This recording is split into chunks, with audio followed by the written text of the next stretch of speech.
Oh, yeah, you're looking at me right here. BC, Brian Campbell, one half of your award-winning morning combat duo. Wow, wow, wow. Maybe the busiest day, 24-hour period in combat sports history. Either way, your boy BC was slotted to take down all things UFC 291 from Salt Lake City. Yes, going head to head with Spence Crawford, Luke Thomas of Morning Combat fame on the competing live stream. But what you're looking at right here, your instant reaction to what went down, BMF 2.0. And if you're somehow watching a Morning Combat reaction to a pay-per-view card, expecting to avoid spoilers, you need to realign what you're doing with your life. Hey, I'm Brian Campbell, and I'm fired up here. Dustin Poirier, the highlight, 5 years after being brutally stopped by Dustin Poirier in one of the how about the best action fight of this division in this current era. They ran it back on Saturday. The ceremonial BMF title was on the line, and Dustin Poirier gains revenge, potentially putting himself in line for a third shot at the full UFC lightweight title with a resounding victory in this rematch. Look, this is a wild card altogether for this BMF. BMF gave you what you wanted for a second round, surprising high kick knockout from Dustin Poirier. But I think this whole card in general, it just had a little bit of everything. Well, look, we got to get out of the apex for all cards, but certainly for pay-per-view cards, I love when UFC goes to the non-traditional markets. Salt Lake City, of course, they went there last August. Leon Edwards, the head kick heard around the world. Obviously, lightning striking twice in one place. It's ridiculous that Dustin Poirier could essentially land the same finish on Poirier just from the opposite stance with the same setup. We'll get to that in a second. But this Salt Lake City crowd was on fire. You heard John Anik talking about it, that he, made the boast that the crowd felt like it was 70% full at the opening fight of the night. I think this set a nice backdrop, and we had wild finishes. We had survive and advances in the co-main event. We had a lot of stuff to get into. So thank you for checking in. I know what you're saying. Hey, BC, you're the boxing guy. Why are you not at Crawford Spence? Where's Luke when we need him? Hey, this is Morning Combat. This ain't morning boxing or morning MMA. We can do it all here. We do it all. BC working from home this weekend. You already knew that because I'm a great husband. LT on the scene in Las Vegas for what was, wow, in a virtuoso performance all unto itself in that main event. We're staying with MMA right here. Thank you for following the show and following us in all things we do. Mikey Mormile of CBS Sports on the ones and twos. But your boy BC, you know what we got around here, right? We got the hottest white belt takes that money can buy in this space, but all things serious for you. Enjoyed this card from top to bottom, especially the pay-per-view portion of the event. And let's talk about what we did see there.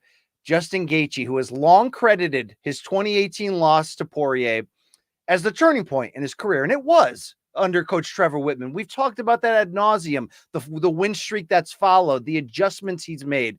But even after evolving, we still saw Dustin Poirier come up empty on the title level, not once, but twice. And I think both situations, they were fairly disappointing finishes from the standpoint of, Khabib, he was there with the leg strikes, maybe one leg strike away from putting him in peril. But when it was over quickly. And the Charles Oliveira loss for Gaethje, I know it's weird. It's like I had him in my pound for pound, even as a non-champion headed into that fight. I've always respected what Gaethje has done. That fight against Oliveira made me question some things. I have to really enjoy the two fights he's had since then. The comeback win by majority decision over Rafael Fiziev earlier this year to put himself in this position for the BMF rematch. And now this calculated, poised, almost patient performance from Dustin Poirier to gain revenge over Dustin Poirier. I didn't think the winner of this fight coming out, we'd be talking about a title shot. I really didn't. Now, let's be fair. Islam Makhachev's your champion. He'll be in Abu Dhabi in October defending against Charles Oliveira, who had the resounding comeback win against Beneil Dariush to remind us of what he accomplished before yielding the title to Islam in one-sided fashion. I'm all for that fight. I just thought what Dustin and Justin were going to give us in this rematch was carnage, excitement, fun. I was not against the pro wrestling variety of this BMF title. You got Masvidal in the cage. I was all in on that. I did not expect, though, this type of performance out of Gaethje and this spin-off idea, and basically like complete humble babyface Gaethje, by the way, in the post-fight interview. I mean, giving thanks to God, giving thanks to his team, talking about redemption, second chances, turning it around, his passion for the game. Well, look, all of that was evident here against a fighter who, on paper, there were so many things that were similar between Justin and Dustin in this rematch. Both age 34, both former interim champions, both had come up empty twice at the highest level in ways that seemed after their second title losses for both of them to kind of shut the door on their future. Now, for Poirier, he did come back against Michael Chandler and just turn back into classic Poirier again to keep his title hopes alive. But like I just said a minute ago, I didn't think the winner was going to look like this, have this type of moment. I thought it was going to be a war of attrition between them. And what we ended up seeing was a very just calculated Justin Gaethje. He looked fresher at 44. And this is what's interesting. A lot of us picked Poirier, and I still think that was the right pick for both the betting oddsmen and even us with really bad okay bet records. But the whole idea was that Poirier had the better distribution system. He had the better technique on the boxing. He's such a bricklayer, building those foundations before finishing guys and taking them out. But there was that fear in the back of our heads. And I think I said that this week, that if somebody's going to go quickly on one shot, it's probably going to be Poirier. He's had more of a flash chin. There's been some arguments about the true chin of Gaethje. I mean, to me, Gaethje's chin is unreal. You've got to push him into hell to finish him normally. I know he got finished against Oliveira by submission and by submission against Khabib again in title fights in which I just don't think that was the best of what we could see from Gaethje. I thought there was some levels of coming up empty in big spots. Well, he rallied against Fiziev to get to this point with some guile, maturity, veteran prowess. And boy, was that on display this time around. So even at 34, I did feel like he had the better recuperative chin. I thought Poirier was going to have to really put it on him for a couple of rounds to put him in position to get him out of there, like he did in the fourth round of their first meeting. But there was that feeling back in the brain. Is Gaethje fresher than Poirier? I wonder that. But I'm the guy who said Poirier has a great shot of looking old heading into the Chandler fight, and he didn't. And it's not like he ultimately looked old here. This was just a calculated, savage performance from Gaethje. So the opening round between Justin and Dustin, you get a lot. It was pretty good. It wasn't the full type of chaos, but it was fairly consistent, heavy action. But it's a lot of trading. The trading of calf kicks, but I think overall it's Gaethje who is getting the better of these outside kicks. But Poirier, such a veteran, mixing in the hard body kicks. His boxing was crisp. I thought they pretty much traded strikes with their hands on even terms in that first round. But it was ultimately the bigger, stronger leg kicks of Gaethje and the consistency of them that I gave him the edge after round one. But either way, you were seeing sort of a different Gaethje. I think we all talk about that transition I talked about after the first Poirier loss, where it was like, okay, I got to stop trying to be in the fight of the year every single second. I got to stop going balls out, guns blazing. I've got to bring it down a little bit. And he's done that.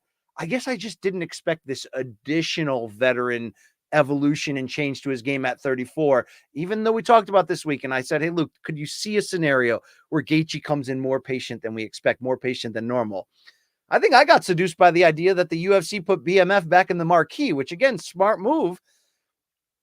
Only Gaethje found a way to fight smarter and then still deliver the boom when it mattered. So the finish at the 1 minute mark of round two, I mean, it's a thing of beauty. First of all, Poirier partially blocked the kick to his left side. And the fact that Justin's still able to land that partially blocked and knock him out cold where Herb Dean's got to wave it off right away. Well, we already know the thunder that Gaethje brings. But when you watch those replays, now it's just like the Leon Edwards against Usman from a year ago. But like I mentioned, it's the opposite stance. And to see Gaethje float out that right-hand punch first, which takes away the target and the defensive, vision of Poirier just enough. And even though Poirier, like we said, brings his hand back up to block the kick, perfectly set up with craft, with patience.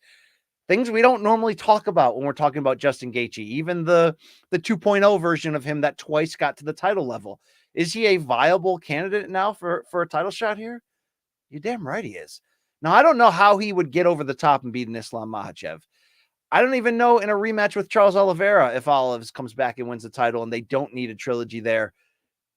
how the odds would favor Gaethje, because to be fair, these 2 title losses, me being a big Gaethje supporter, they still kind of sting to me. I think even though he fought better guys and lost to better guys, I still feel like there was some element of fumble in the ball, or not coming, not showing his best self in those 2 fights.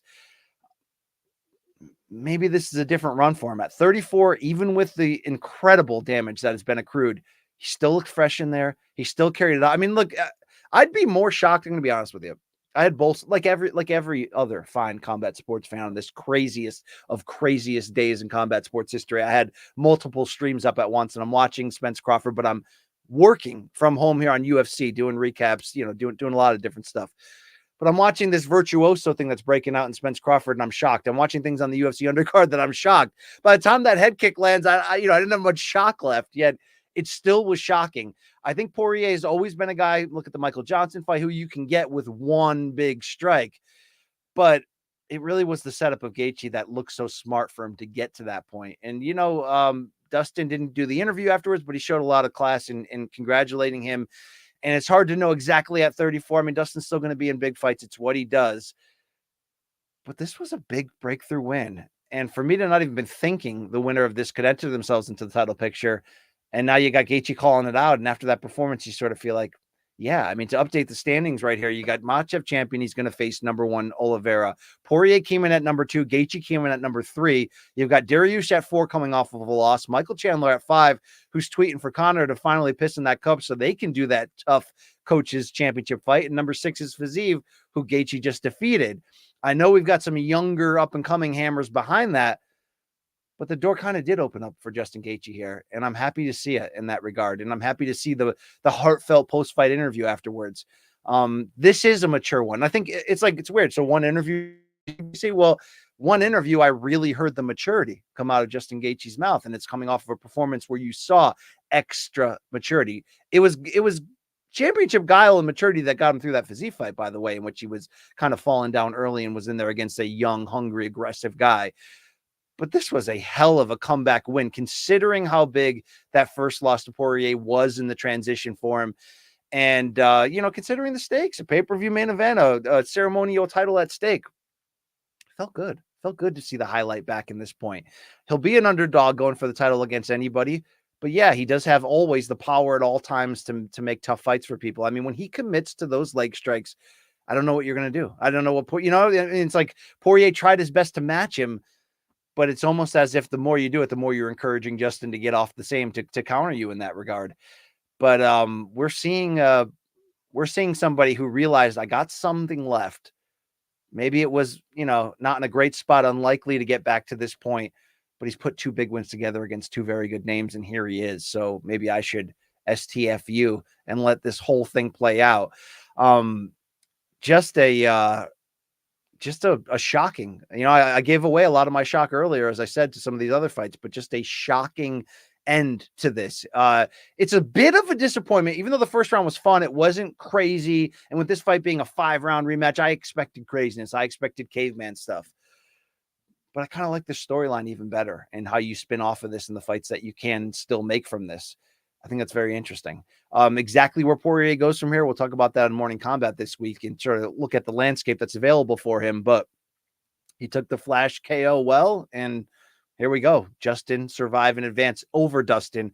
This isn't going to best their first fight. This was, won't be talked about on the same level. It wasn't, in some ways, it wasn't a BMF fight, right? In some ways, it wasn't this blood and guts back and forth. Even actually, it was Gaethje, the winner, who ended up having a cut there at the end of the first round. But a big win just the same. Somewhat similar stakes here in that co-main event at light heavyweight. The 205 debut in the UFC for Poatan Alex. This is where I'm really going to just struggle. See, I used to be okay with the fact that I butcher Poatan's name, Alex Pereira. But now you guys have made me really self-conscious over the last week for some reason, as if you had never heard the fact that I routinely butcher this and can't figure it out in my brain. Either way, Alex Pereira surviving and advancing against Jan Blachowicz in a 3-round fight that felt like it was a #1 contender / winner, probably fighting Yuri for the vacant title. Maybe if he's healthy enough, I'm not really sure. Could have had an interim title at stake. Could have had the full vacant title at stake. But this was a weird and interesting fight to see Jan Blachowicz, the former champion, shoot for a takedown deliberately, no setup, right off of the start of the fight. And then ultimately pin Poatan down, take his back, keep all of his weight of the legendary Polish power on his back, threaten with a choke a couple times for rear naked chokes. But in the end, despite almost 5 minutes here of direct sort of advantage for Blachowicz, didn't get that close to a submission, didn't really lead anything of note from striking. Yes, wins that opening round. But here's what's interesting by the end of this fight. It goes down as a split decision, but I wonder if the deliberate nature of trying to bring the fight down, not in the flow of the action, but right off the start and giving 5 minutes to that, even though it's Poatan that's carrying Jan's weight, Jan did lose a lot of that energy in the process of trying to wrestle. And it was interesting to see Blachowicz start off the fight with that, just basically going, look, I know how dangerous you are. You're in a new weight class now, which could give you, like I talked about this week, a deeper gas tank, which I think certainly was shown here by Pereira, considering how much he had to do on the bottom at points in the wrestling. But, and also obviously the takedown defense, which I'll get to in a second. But it's interesting. Blachowicz played it safe. It's kind of like when he fought Jacare in that fight that I think after the knockout of Luke Rockhold, it was sort of like, is Blachowicz kind of becoming a contender? Well, here you get this fight night main event against Jacare. And I thought Blachowicz played it as safe as he possibly could, almost to a detriment. That turned out to be a surviving advance for him. He ends up winning the championship, by the way, right? And uses somewhat similar veteran, poised, sort of deliberate work against Adesanya to make that title defense.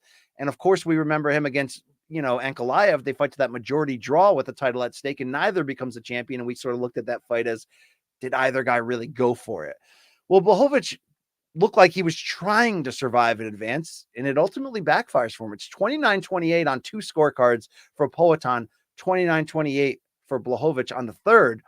But that weird first round where you have to give it to Blachowicz for taking his back and staying on him, that turned into an interesting second round where the tables kind of flipped. That's where you're seeing the full-fledged 205 Poatan, again, a former 2-division champion in Glory Kickboxing, including at light heavyweight. So there was no real fear in terms of like the durability and whether he would have the power to be a threat. You knew that.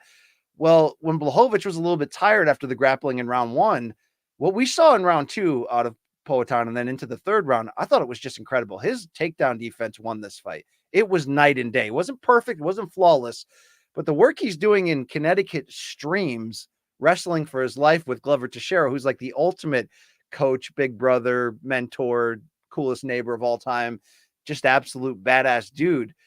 It worked because the more that this was just a striking match, particularly in that second round on the feet, and they traded big shots, even though they both had their moments in that, I think Pereira's shots landed bigger. And I think at the end of that second round, you saw it on Twitter, you had a lot of people tweeting out like, hey man, I'm not sure Jan can keep up this pace. I'm not sure he has the stamina or the chin to hang in there against him. Big left hooks late from Poatan in that second round really gave you the idea that if this fight stays there in that position, Blachowicz could be in trouble. But then you have this even weirder third round where I like early on the leg kicks from Poatan. Blachowicz actually countered him with a big body kick, and it seems like it's going even the whole time. Who's going to win this round? Before the takedown that ultimately turned the tide there in that third round or threatened to, I like the striking just a little bit more of Poatan.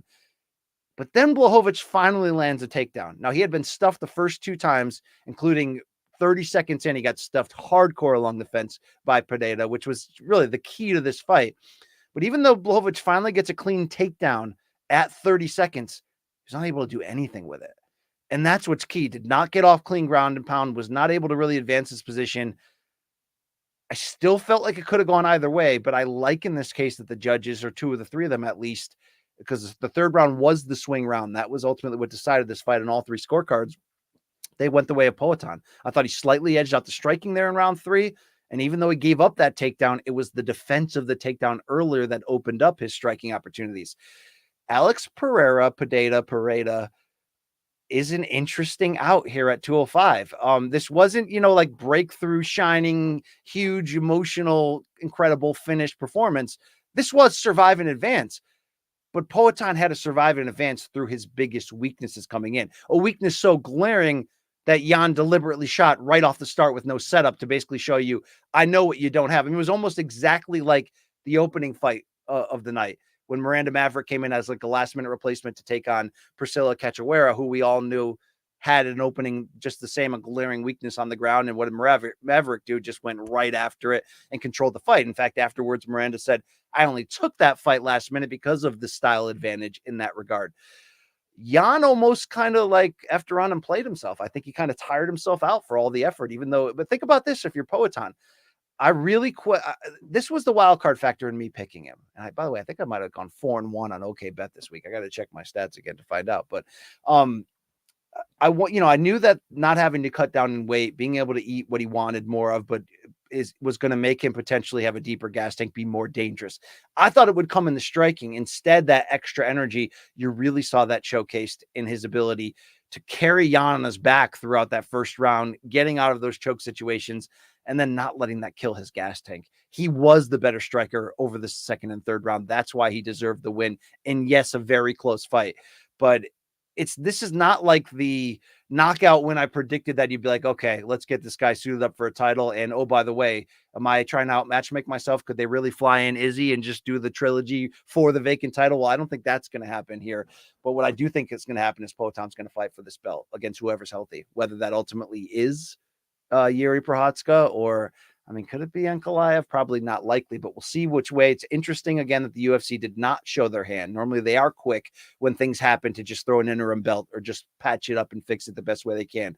In a weird way, they're allowing this and the women's bantamweight division, as we saw with the Holly Holm, Mayra Bueno Silva main event that did not have title implications. They're kind of just letting it play out.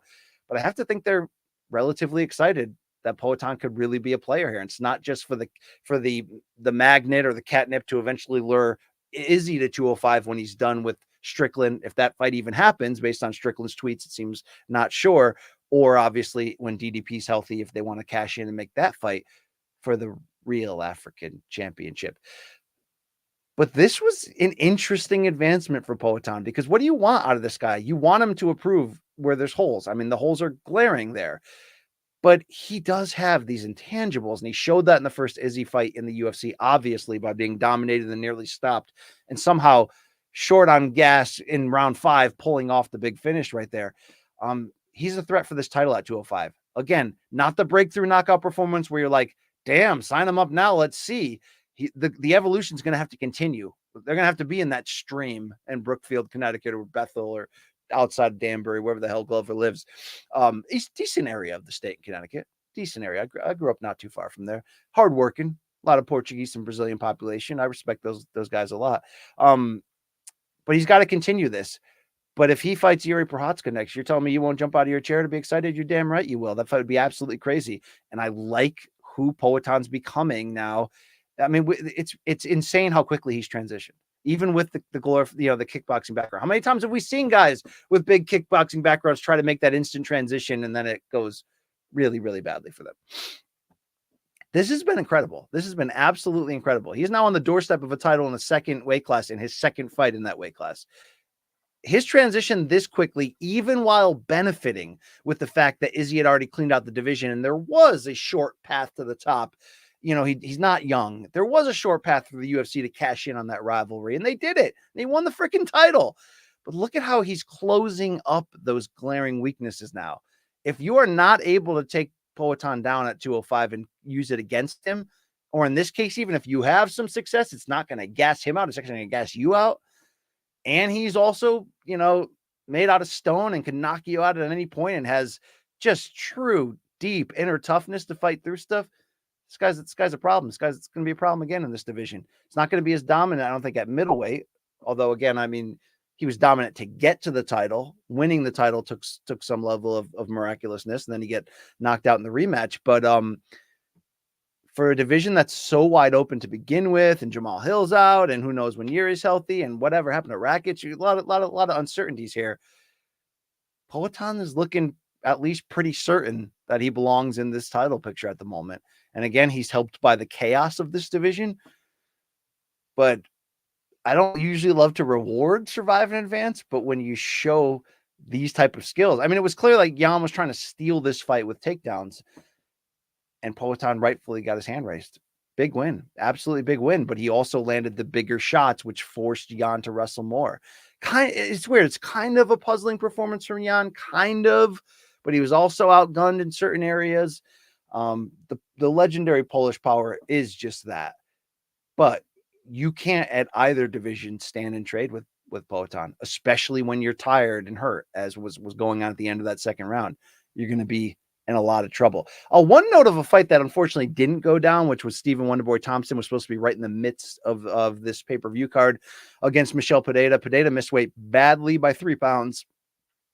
We saw that decision come out late Friday on Twitter or Instagram, wherever it was, where Wonderboy is basically like, look, this has happened to me before, somebody missing weight, and we still went on with the fight, and they, got the upper hand against me. I respect at his age the decision of Wonderboy, who had the chance to go forward with the fight, but because of that weight change, went against it because of his recent history. And I thought, his long written excuses were very understandable of, at my age with the opportunities. Like, the one thing I loved about the message that Wonderboy put out there was that, like, I'm not trying to get money or glorified name fights. Like, I'm in this to win the title.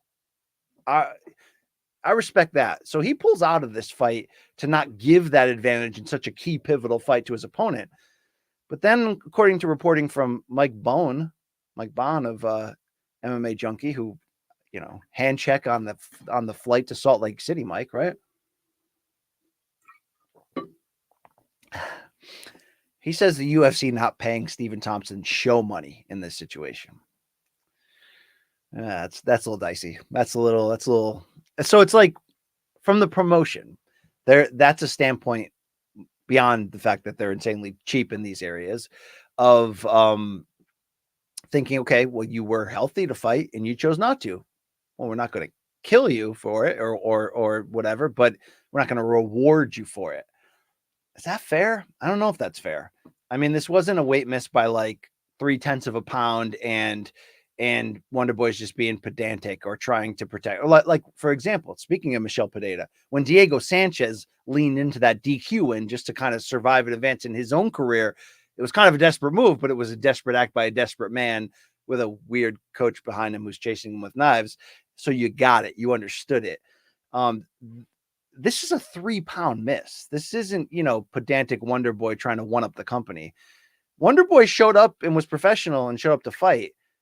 Can't get his show money for the camp he put in that his opponent effed up, and he didn't want to give that opponent the advantage, so he doesn't get show money when you're on your biggest financial year in UFC history. And this is a former 2-time title challenger who's also, speaking of BMF on this night, he's also the nicest mother effer, and everyone makes jokes about that. That's not a great high morale move for the company. That's not. It's just not. It's consistent. All right. I'm sure Dwayne Johnson got compensated for everybody wearing his shitty sneakers out there. I don't know if I'm extra mad because it's Wonderboy and we all like him, or because this is a calendar year in which there's a lot of UFC BS outside of the cage, but that just didn't sit right. That just didn't sit right. Let's continue on down this card, though, because I liked a lot of the things that went down. It kept me on my toes. Big thing that went down there in the heavyweight division, the Black Beast, Derrick Lewis. Guys, this was an all-time great, like, batshit weird moment. And Lewis has a ton of them in his career, right? My balls were hot, all of that. Where's Ronda Rousey's fine ass? All of that. And we've always loved and celebrated that. But not only did Derrick Lewis, like, badly need a win here, badly, right? 3-fight losing skid, lost 4 or 5. Most of I think all those by stoppage. He badly needed the win, which is why he put on the 6-pack abs and got into great shape for this fight against Marcos Rogerio de Lima. But then he goes out and arguably offers his most Derrick Lewis moment of all time afterwards, which I think is crazy like a fox. I think because we find out in the post-fight speech that Lewis, who, by the way, scored a 33-second TKO of de Lima, which we'll get to, Rogerio de Lima, which we'll get to in a second. He, this was the last fight of his deal. So with the 3-fight losing skid all by stoppage, this is basically UFC saying, like, let's go see what happens. If you can go out there and win and look great, we'll see what happens. Well, not only did Derrick Lewis get in shape for the part, against, in my opinion, a second-tier heavyweight, but a second-tier heavyweight who had beaten 4 or 5 coming in, not world beaters. He beat the type of guys that Marcin Tybura beat to have a winning streak of 7 over 8 fights for his most recent step-up fight and destruction loss against Aspinall. But it was the same type of deal.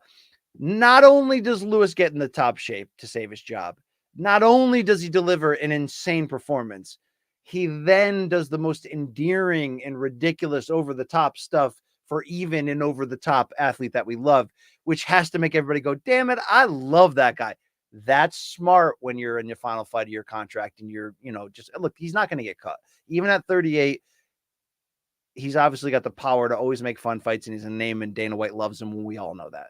It was possible if he got stopped again, he was going to get cut. That's very possible, but it's mostly for this. And this is why it was so important that he repaired this, not just with the performance, but with getting in shape, the performance, and in my opinion, by doing that extra endearing stuff on top, is because the losses, and no one else talks about this, the losses were self-implosive. A lot of them. They were.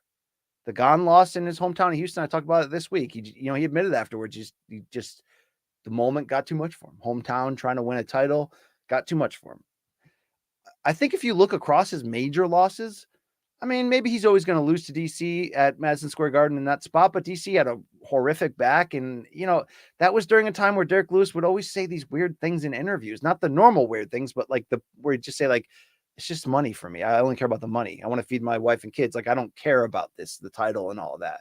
I think he has always been his biggest enemy in the idea of maxing out fully who he could be. Sometimes I think it's like laziness and work ethic. Sometimes I think it's injury. Sometimes I think it's self-implosion. I think mentally he's folded a few times. What we end up finding out, if you listen closely on the buildup to this, was his last fight or the fight against Sergey Spivak that he was stopped in the 3rd round. We find out that he had cut, or was it the 3rd round? He found out that he had cut just a ridiculous amount of weight by fasting during fight week, passed out. So that was his last loss. It was a 1st round submission, in February of this year. And we ended up finding out that he, went through hell physically to get to that point. So if 3 straight stoppage losses and 4 of your last 5 being defeats, albeit against good competition, isn't enough to wake you up and get into very good shape, entering the final fight of your deal and knowing they could cut you. Because again, when you're self-implosive, a lot of ways, you're not trustworthy, right? To some degree.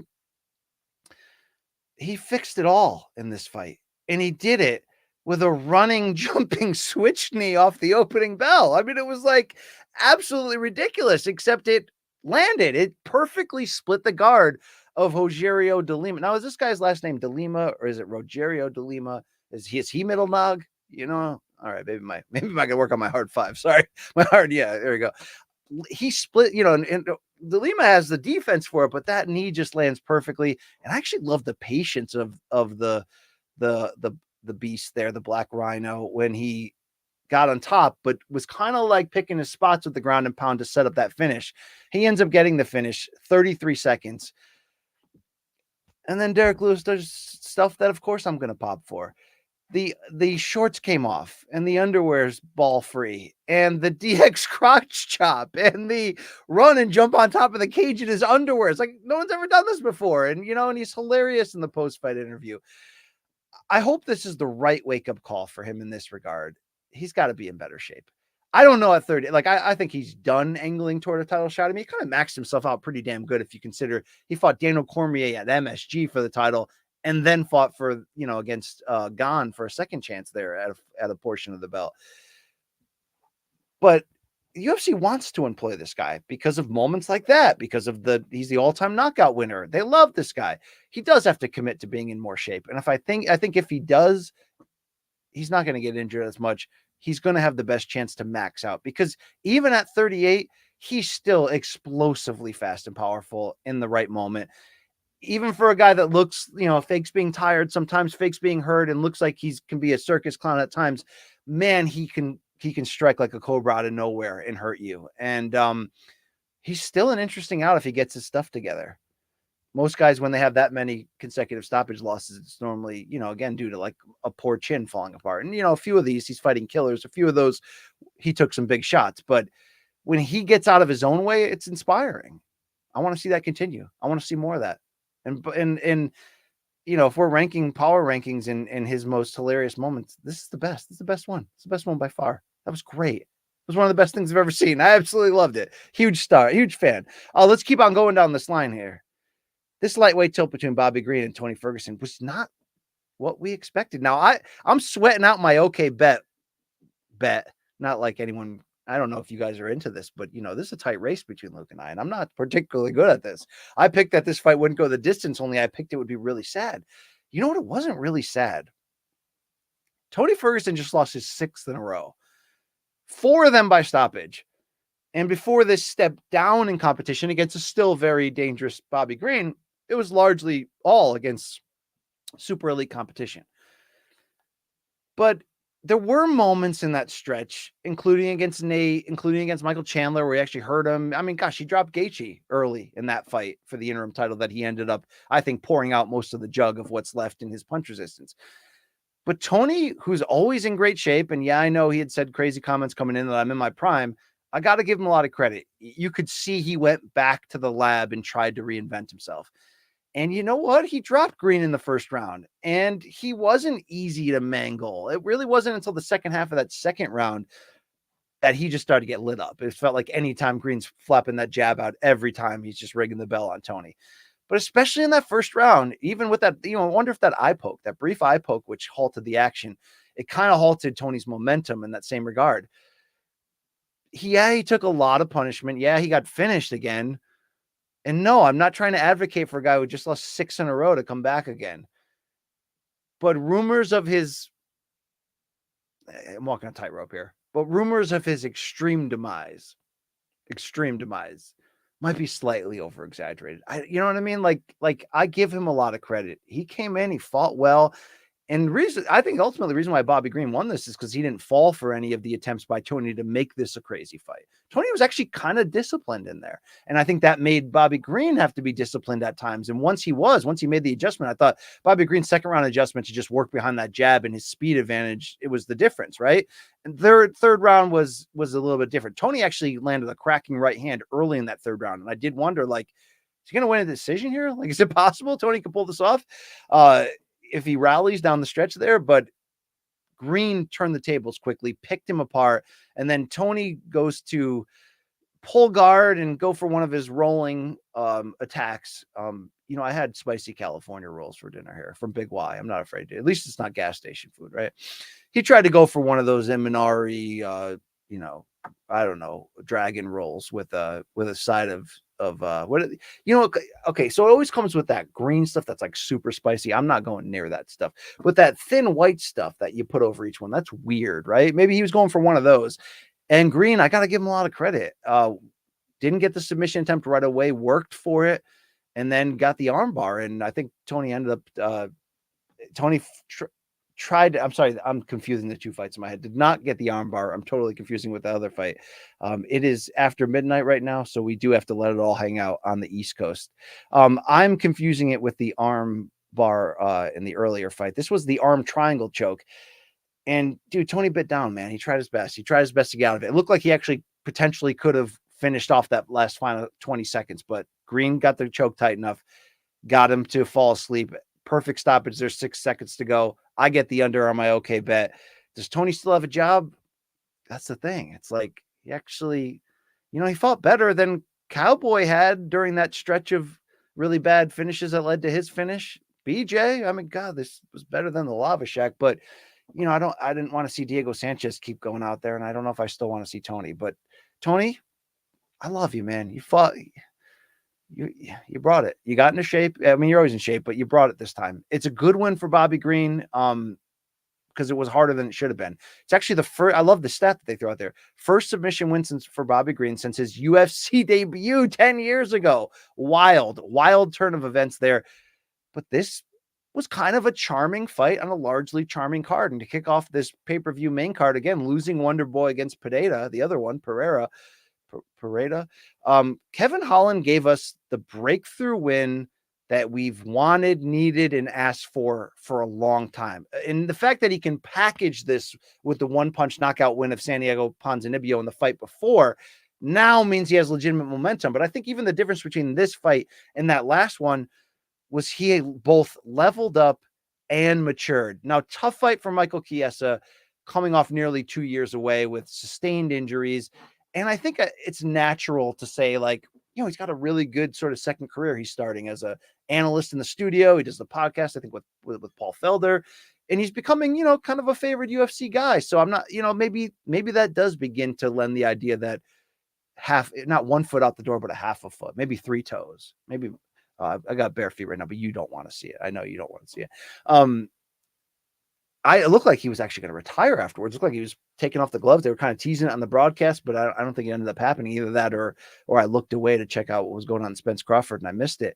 But for Kevin Holland at age 30, to hear that he put all that money into starting basically his own training camp, hiring his own full-time wrestling coach, this was the change. This was it. This was the change that he needed, because his takedown defense against Chiesa was absolutely fantastic. And even in times where he had top position on the ground and you're starting to see Chiesa lock him up, and we know what Chiesa could do on his back, to see Holland deal with all of that, bring the fight back to the feet where we knew he would have a striking advantage. And then you add in the fact that Chiesa's on a long layoff. Yeah, dude, Chiesa was in great shape. He typically is, but he was in great shape here. And he talked in the pre-fight interviews that the package they showed about rounding out his game and showing Kevin Holland a different look. We didn't get to see that rounding out. And sometimes, that long time off, it can be hard. You can get caught early. And it's weird. It looked like the jumping knee from Holland here that set up this finish was ultimately the thing. But Holland would say afterwards in the interview that he didn't really land it flush, but he kind of put Chiesa down and saying in the past, when Chiesa kind of gets hurt or close to hurt, he kind of starts to fall apart. And according to Holland, he not only was prepared for that, that's what won him it. And then he even took a shot at Neil Magny, saying if Neil Magny was a smarter fighter, he would have figured that out too against him. But this is a big win. I mean, Holland, he was the ultimate pandemic opportunist. He won 5 fights in 2020, but that led to this other reputation. I called him the new cowboy, right? Not Oliveira. I don't think he has that. I don't think his stuff is that potent. You know what I mean? Talking about Cowboy Cerrone. And when you take fights, hard fights at the last minute, short notice, move divisions, and you're fighting killers, you're going to juggle wins and losses, and it's going to affect your reputation and your standing and what people think of you. And I think sometimes he got kind of drunk on being young and crazy. And remember there was that stretch in the cage. Holland was doing so much talking that we're starting to say, like, is this becoming a detriment to who he is? Even though, as he would say, that's who I am. It's how I've always been. This is the commitment we've wanted and needed, because his move down to welterweight actually wasn't desperate. Now he's 4-2 overall. And what's most interesting was that his post-fight comments didn't even have anything to do with welterweight. In fact, his post-fight comments were that I only came down to 70 for the BMF belt, and it doesn't look like the BMF belt's going to be around for me. So I'm going to go back up to middleweight. And his quote was great at the end. He said, I want to eat steaks and lose weight by having sex, which I actually got into my CBS Sports recap, by the way. So that's fantastic. It got, even the editors reached back and were like, that's a hell of a pull. That's a hell of a quote that you put in there. It's a hell of a quote he delivered. And maybe if it's just from the idea of not having to do that weight cut but it seemed like he figured the weight cut out. Like, I don't begrudge him if he feels like he could be just as good as middleweight. Why go through that physically? But even though he's 4-2 overall since cutting down to welterweight, if he's going to start having this type of success, and to be fair, he's really focusing on his ground game, especially the wrestling. That has a good submission game, but to see him really work on the wrestling part of it, if he feels he needs the extra gas in the tank and should try that at middleweight, I perfectly understand that. But he was an interesting experiment at welterweight, and per the welterweight version of him, this was the win we've been waiting for. This was the win he needed. He's quick, he's long, he's a lot of things. God, they were comparing him to Tommy Hearns a little too aggressively right there, although I understand the comparison on the broadcast. But I was happy to see that. I mean, you're always happy to see, like, Derrick Lewis tonight, like Justin Gaethje tonight, like put Poatan tonight, when people either mature or evolve or do both on the same night and put it together. It's inspiring. So that's what I got for you here. I could be here for a long time. Also want to shout out in the preliminary feature about there on ABC and ESPN. Gabriel Bonfim of the Bonfim brothers making his official debut in the UFC after scoring a win on the Contender Series. Holy crap. We have to readjust our who's coming through that welterweight door pretty soon conversation. That used to be Hamzat coming through that welterweight door, not anymore.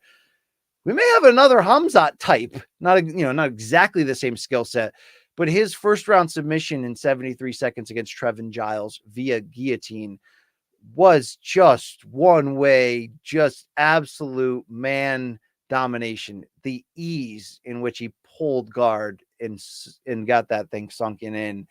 He's jacked and huge and aggressive, even coming out, pushing that pace right off the start, and Giles throwing bombs and they're exchanging heavy strikes. It's like, damn. So this is my guilty pleasure in this sport. I love, whether it's Bo Nickel, Hamzat, and I love when guys are so good early and we don't have the answers to the questions of, championship stamina and intangibles and IQ and all these things that can only be answered when you finally get pushed back. I like to see him just go as high as you can go before we see that, because sometimes we don't end up seeing that to the highest level. But if that means rushing somebody into a title shot, now I don't want to break somebody, right? I mean, was Darren Till kind of rushed into a title shot? Yeah. I didn't even think he beat Wonderboy, but that's another question. I'm one of the only people who predicted that Woodley would finish him, right? I mean, everybody was so down on Woodley heading into that fight. It was crazy. That and Gone getting out wrestled by Francis are the two things that you're going to put on my MMA gravestone, hopefully one day. But Bonfim looked like it looked like I want to see him against a top 5 guy right now. Now he called out a ranked guy afterwards through the translator and just said, UFC, match me up. Let's match this guy up. Let's see what we have here, because this is I mean, he's chiseled, so I'm not saying sexy because of that, but this is a very sexy rising first fight in the UFC. Open our eyes. I mean, they put him in the feature bout on ABC for a reason, right? He delivered. We had some other fun finishes on this card. Miranda Maverick actually got a win she much needed. But I'm going to wrap this up. This is the craziest night in combat sports in a while. This is wild. Luke Thomas has your Spence Crawford MK instant analysis on the MK channel, youtube.com/morningcombat. I encourage you to watch that as well. Hope you were able to catch all the events, or maybe you'll watch them afterwards. What a fun night. But 291, it delivered. Got a lot to talk about here on Monday as we match it forward. We'll get Luke's take after he watches the full. I know he was tweeting some and watching that along with in the arena there, watching the boxing undercard. But what a year. I know I talk a lot about this year because it's 2023 in boxing is amazing. And MMA hasn't been as great as it can be, but obviously, at least in a main and co-main event sense, we're still getting very good and meaningful fights, and the fights we want and need, short of Francis versus John and Conor versus USADA. But as crazy as this week was and this day, this is, I mean, I'm going to ad nauseum that line from Bill Parcells, but this is why you lift them weights in the off season. This is why you put up with those fight night cards at the Apex. This is why every time boxing breaks your heart on a bad scorecard, you know what I mean? For days like this, for nights like this, for moments like this, for years like this, I love this job. If I didn't have this job, I'd be right with you guys in your living room watching Ariel and Luke and Kate. Thank you for being on this journey with me. Hope you enjoyed 291. Hope my white belt takes didn't ruin you at all either. But thanks for Mikey Morms on the 1s and 2s. You can get this shirt, morningcombat.store. Probably our third best item besides the bomber jackets and the drug rugs. This is high quality shit right here. Hope we didn't get demonetized for that swear. I love the show. I love you all. Combat sports is fantastic, right? So good. I mean, did you guys see what happened with Spence and Crawford? I can't wait to talk about this on Monday. I didn't even see the whole thing. I saw flashes. I saw flashes of extended brilliance. Inoue was 4 days ago, guys. I mean, shit's happening. It's happening. It's really happening. It's good. This is really good. All right. That's it. BC, I'm out of here. Take care of up here, and we'll see you next week. It's going to be great. One love. We out. Thank you.